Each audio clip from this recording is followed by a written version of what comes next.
बिस्मिल्लाहिर्रहमानिर्रहीम, अस्सलाम वालेकुम। वेलकम टू माय चैनल दावत इस्लाम। मैं हूं आपका दोस्त शफकत अली ऑफिशियल। उम्मीद करता हूं कि आप सब लोग ईमान के आला दर्जे पे होंगे। सूरत निसा की आयत नंबर 6 का तर्जमा, और यतीमों की आजमाइश करते रहो जहाँ तक कि वो निकाह के काबिल उम्र को पहुँच जाएं। फिर अगर तुम उनके अंदर अलियत पाओ तो उनके माल उनके हवाले कर दो। ऐसा कभी न करना कि हद इंसाफ से तजावज करके उस खौफ से उनके माल जल्दी जल्दी खा जाओ कि वो बड़े होकर अपने हक का मुतालबा करेंगे। यतीम का जो सरपरस्त मालदार हो वो परहेजगारी से काम ले, और जो गरीब हो वो मरूफ तरीके से खाए।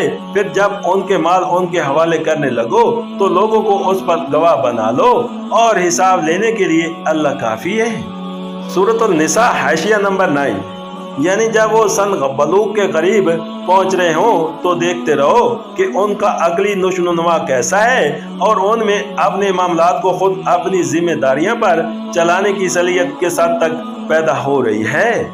सूरत निसा हाशिया नंबर 10, माल उनके हवाले करने के लिए 2 शर्तें ऐड की गई हैं, एक बलूग दूसरा रशद, यानी माल के सही इस्तेमाल की अहलियत। पहली शर्त के मुतल्लिक तो फुक़हा उम्मत में इत्तफाक है। दूसरी शर्त के बारे में इमाम अबू हनीफा रज़ियल्लाहु अन्हु की राय ये है कि अगर सुन बलूग को पहुंचने पर यतीम में रशद न पाया जाए तो वली यतीम को ज़्यादा से ज़्यादा 7 साल और इंतज़ार करना चाहिए।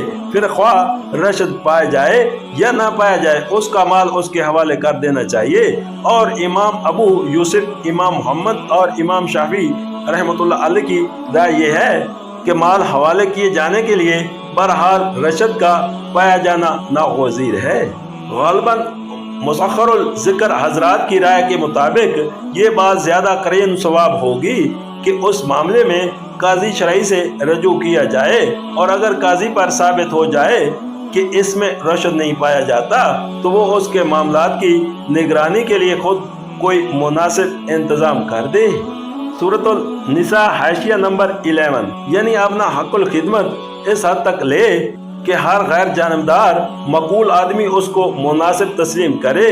लिहाजा ये कि जो कुछ भी हक़ुल खिदमत वो ले, चोरी छुपे ना ले, बल्कि एलानिया मुतय्यन करके ले और उसका हिसाब रखे।